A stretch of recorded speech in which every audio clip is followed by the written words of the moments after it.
सरकार के 8 साल के जश्न पर कांग्रेस की बयानबाजी पर अनुराग ठाकुर ने कहा कि मोदी ने पिछले 4 सालों में हिमाचल की सेवा करने में कोई कमी नहीं छोड़ी है।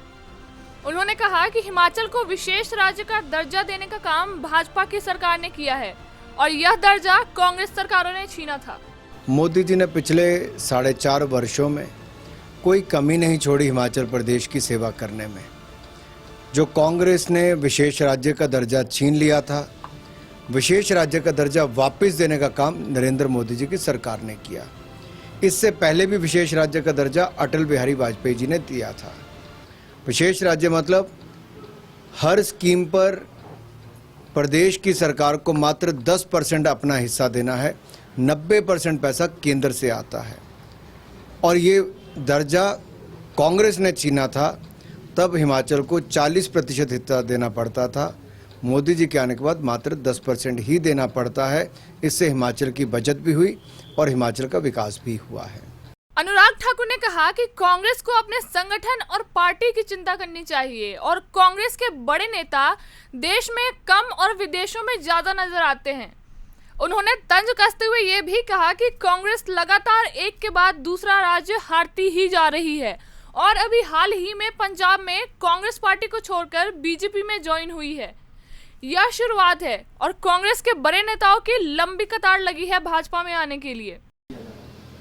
मुझे लगता है कांग्रेस को अपने ही संगठन की, अपनी पार्टी की चिंता करनी चाहिए। कांग्रेस के नेता देश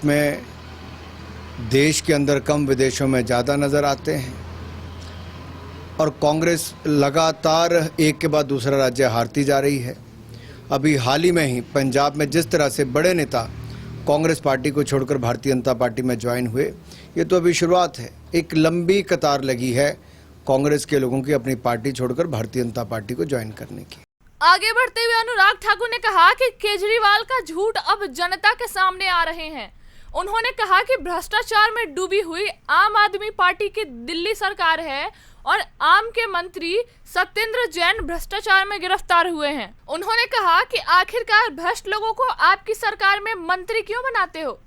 उन्होंने कहा कि पंजाब में सरकार बनने के 2 माह के भीतर ही भ्रष्टाचार के आरोप लगे हैं, तो एक मंत्री को निकालना पड़ा है और खालिस्तानी लोग अपनी बातों को रख रही हैं।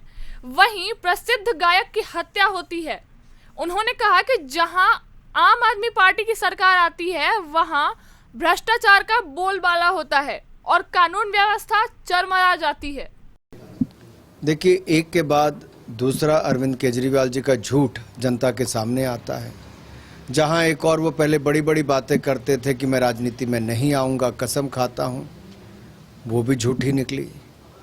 फिर उन्होंने कहा हम भ्रष्टाचार को सहन नहीं करेंगे। आप देखिए, भ्रष्टाचार में डूबी आम आदमी पार्टी की दिल्ली सरकार, एक के बाद दूसरा उदाहरण सामने आता है। सत्येंद्र जैन जी का नाम जो सामने आया, उनके ऊपर इतने गंभीर भ्रष्टाचार के आरोप और सबूत हैं कि शेल कंपनियों के माध्यम से करोड़ों रुपए का लेन देन, 200 बीघा जमीन लेना और फिर इस जमीन को वहाँ की पॉलिसी को बदल के उसके दाम बढ़ जाना।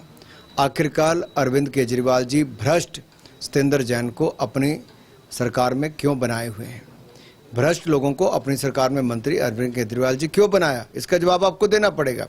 पंजाब में आपकी सरकार को आए अभी 2 महीने नहीं हुए थे कि भ्रष्टाचार के गंभीर आरोप भी लगे, एक मंत्री को आपको निकालना पड़ा, कानून व्यवस्था चरमरा गई, गैंगस्टर हावी हो गए, खालिस्तानी फोर्सेस अपनी बातों को बार बार रखने आगे आने लगी और प्रसिद्ध गायक की हत्या भी दिन दिहाड़े हुई। ये अपने आप में दिखाता है कि जहाँ जहाँ आम आदमी पार्टी की सरकार आती है, वहाँ भ्रष्टाचार का बोलबाला होता है और कानून व्यवस्था चरमरा जाती है। अनुराग ठाकुर ने कहा कि कौन चुनाव जीत सकता है और कौन टिकट के लिए सशक्त है, इसका काम पार्टी हाईकमान का है। उन्होंने कहा कि पार्टी के द्वारा जीतने वाले उम्मीदवारों का चयन शीर्ष नेतृत्व का होता है। उन्होंने कहा कि विधानसभा की स्थानीय परिस्थितियों को देखकर विचार विमर्श करके ही टिकट के लिए उम्मीदवार का नाम फाइनल होता है।